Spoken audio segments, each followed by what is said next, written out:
Rain drummed loudly on the roof of the Land Cruiser. Tim felt the night vision goggles pressing heavily on his forehead. He reached for the knob near his ear and adjusted the intensity. There was a brief, phosphorescent flare, and then, in shades of electronic green and black, he could see the Land Cruiser behind, with Dr. Grant and Dr. Malcolm inside. Neat. Dr. Grant was staring out the front windshield towards him. Tim saw him pick up the radio from the dash. There was a burst of static, and then he heard Dr. Grant's voice. "Can you see us back here?" Tim picked up the radio from Regis. "I see you. Everything all right?" "We're fine, Dr. Grant. Stay in the car." "We will. Don't worry." He clicked the radio off. Regis snorted. "It's pouring down rain. Of course we'll stay in the car," he muttered. Tim turned to look at the foliage at the side of the road. Through the goggles, the foliage was a bright electronic green, and beyond, he could see sections of the green grid pattern of the fence. The Land Cruisers were stopped on the downslope of a hill, which must mean that they were somewhere near the Tyrannosaur area. It would be amazing to see the Tyrannosaur with these night vision goggles. A real thrill. Maybe the Tyrannosaur would come to the fence and look over at them. Tim wondered if its eyes would glow in the dark when he saw them. That would be neat. But he didn't see anything, and eventually he stopped looking. Everyone in the cars fell silent. The rain thumped on the roof of the car. Sheets of water streamed down over the sides of the windows. It was hard for Tim to see out, even with the goggles.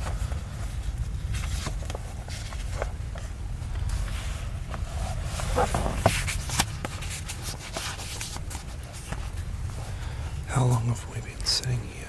Malcolm asked. "I don't know, 4 or 5 minutes. I wonder what the problem is. Maybe a short circuit from the rain." But it happened before the rain really started. There was another silence. In a tense voice, Lex said, "But there's no lightning, right?" She had always been afraid of lightning, and she now sat nervously, squeezing her leather mitt in her hands. Dr. Grant said, "What was that? We didn't quite read that." "Just my sister talking."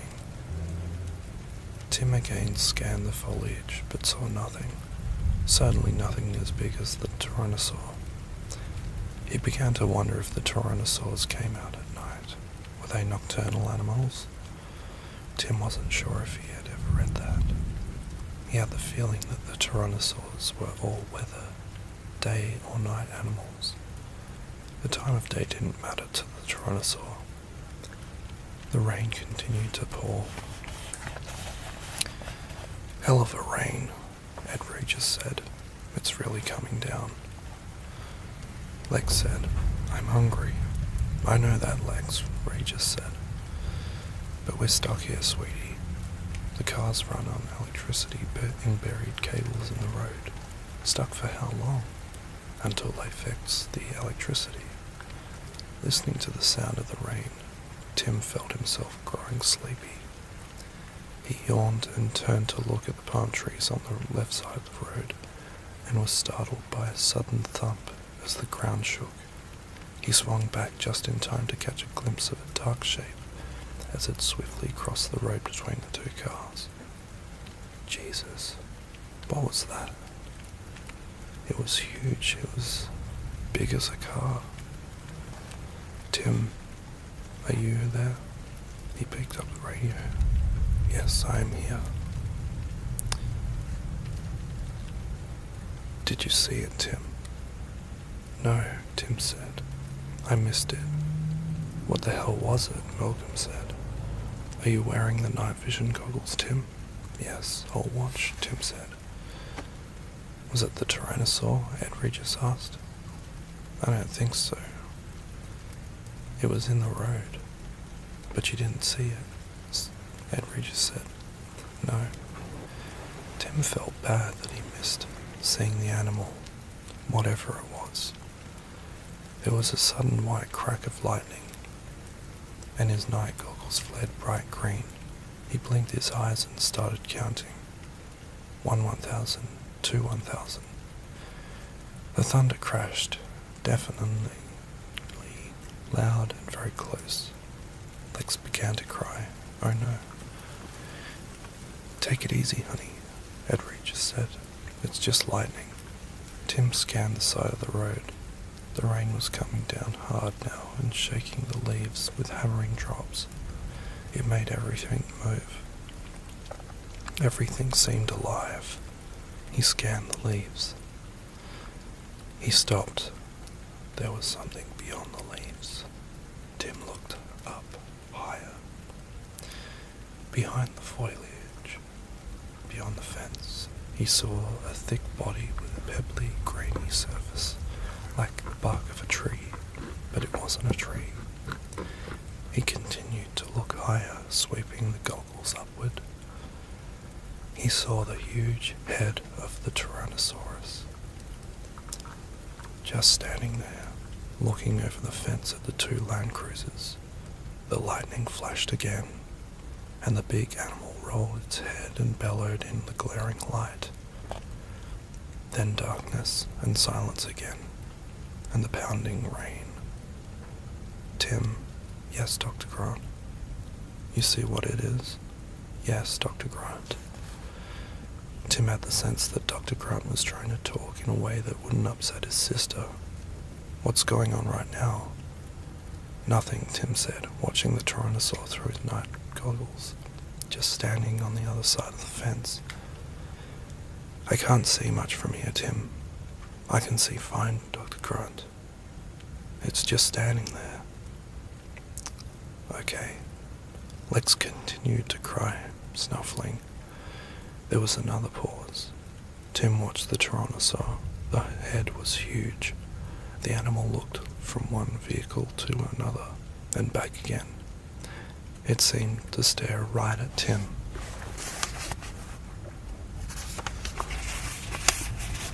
In the goggles, the eyes glowed bright green. Tim felt a chill, but then, as he looked down the animal's body, moving down from the massive head and jaws, he saw the smaller muscular forelimb.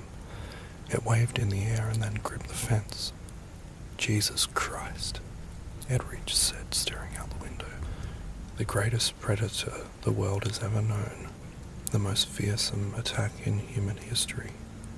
Somewhere in the back of his publicist's brain, Regis was still writing copy. But he could feel his knees begin to shake uncontrollably, his trousers flapping like flags. Jesus, he was frightened.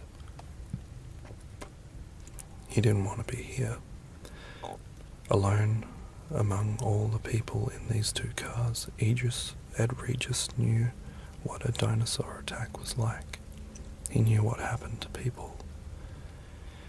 He had seen the mangled bodies that resulted from a raptor attack. He could picture it in his mind. And this was a Rex, much, much bigger. The greatest meat-eater that ever walked the earth. Jesus. When the Tyrannosaur roared, it was terrifying, a scream from some other world. Regis felt the spreading warmth in his trousers. He'd peed his pants. He was simultaneously embarrassed and terrified. But he knew he had to do something. He couldn't just stay here. He had to do something. Something. His hands were shaking, trembling against the dash. Jesus Christ, he said again. Bad language, Lex said, wagging her finger at him.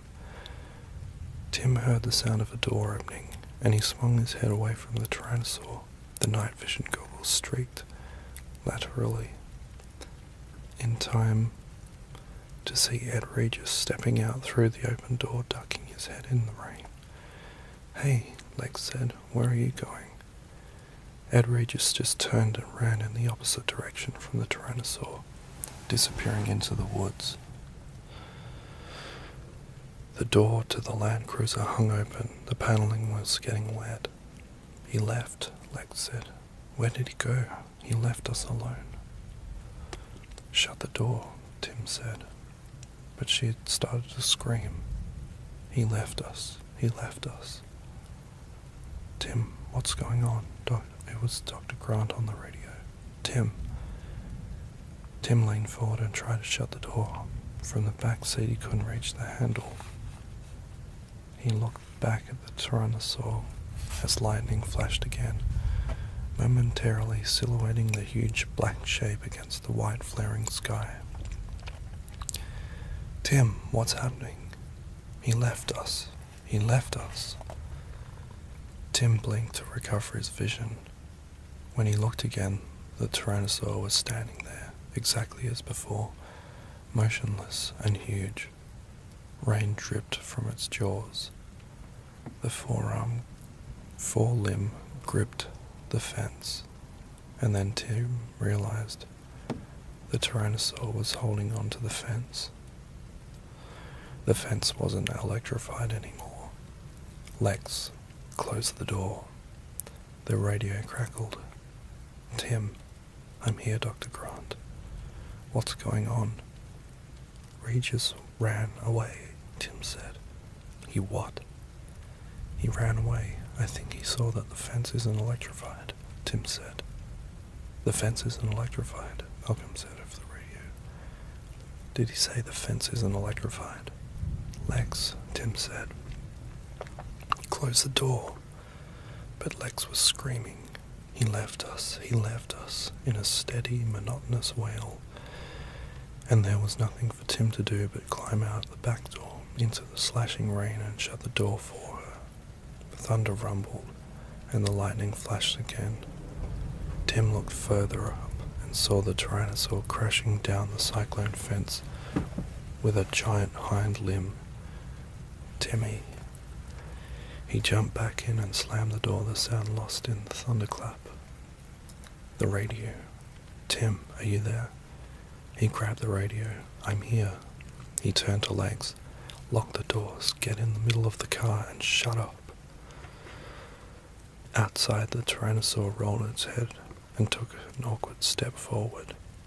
The claws of its feet had caught in the grid of the flattened fence. Lex saw the animal finally and became silent. Still, she watched with wide eyes. Radio crackle. "Tim." "Yes, Dr. Grant." "Stay in the car. Stay down. Be quiet. Don't move and don't make noise." "Okay. You should be alright. I don't think it can open the car." "Okay. Just stay quiet so you don't arouse its attention any more than necessary." "Okay." Tim clicked the radio off. "You hear that, Lex?" His sister nodded silently. She never took her eyes off the dinosaur. The Tyrannosaur roared. In the glare of the lightning, they saw it pull free of the fence and take a bounding step forward. Now it was standing between the two cars. Tim couldn't see Dr. Grant's car anymore because the huge body blocked his view. The rain ran in rivulets down the pebbled skin of the muscular hind legs. He couldn't see the animal's head, which was high above the roofline. The Tyrannosaur moved around the side of their car, then went to the very spot where Tim had gotten out of the car, where Regis had gotten out of the car. The animal paused there. The big head ducked down toward the mud. Tim looked back at Dr. Grant and Dr. Malcolm in the rear car.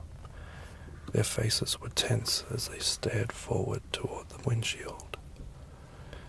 The huge head raised back up, jaws open, and then stopped by the side windows. In the glare of the lightning, they saw the beady, expressionless reptile eye moving in the socket. He was looking in the car. His sister's breath came in ragged, frightening gasps. He reached out and squeezed her arm, hoping she would stay quiet. The dinosaur continued to stare for a long time through the side window. Perhaps the dinosaur couldn't really see them, he thought. Finally the head lifted up, out of view again. "Timmy," Max whispered. "It's okay," Tim whispered. "I don't think it saw us." He was looking back toward Dr. Grant when a jolting impact rocked the Land Cruiser and shattered the windshield in a spiderweb as the Tyrannosaur's head crashed against the hood of the Land Cruiser. Tim was knocked flat on the seat. The night vision goggles slid off his forehead. He got back up quickly, blinking in the darkness, his mouth warm with blood. Legs. He couldn't see his sister anywhere. The Tyrannosaur stood near the front of the Land Cruiser, its chest moving as it breathed, the forelimbs making clawing movements in the air. "Legs," Tim whispered. Then he heard her groan. She was lying somewhere on the floor under the front seat. Then the huge head came down, entirely blocking the shattered windshield. The Tyrannosaur banged again on the front hood of the Land Cruiser. Tim grabbed the seat as the car rocked on its wheels. The Tyrannosaur banged down twice more, denting the metal. Then it moved around the side of the car, the big raised tail blocking his view out of all the side windows. At the back, the animal snorted, a deep rumbling growl that blended with the thunder. It sank its jaws into the spare tire mounted on the back of the Land Cruiser, and, in a single headshake, tore it away. The rear of the car lifted into the air for a moment, then it thumped down with a muddy splash. "Tim," Dr. Grant said. "Tim, are you there?" Tim grabbed the radio. "We're okay," he said. There was a shrill metallic scrape as claws raked the roof of the car. Tim's heart was pounding in his chest. He couldn't see anything out the windows on the right side except pebbly, leathery flesh. The Tyrannosaur was leaning against the car, which rocked back and forth with each breath, the springs and metal creaking loudly. Lex groaned again.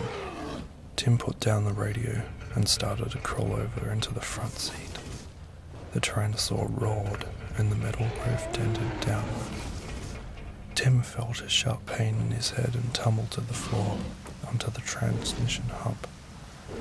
He found himself lying alongside Lex, and she was shocked to see that the whole side of her head was covered in blood. She looked unconscious. There was another jolting impact and pieces of glass fell all around him. Tim felt rain. He looked up and saw the front window shield had broken. There was just a jagged rim of glass, and beyond, the big head of the dinosaur, looking down at him. Tim felt a sudden chill, and then the head rushed forward towards him, the jaws open. There was a squeal of metallic against teeth.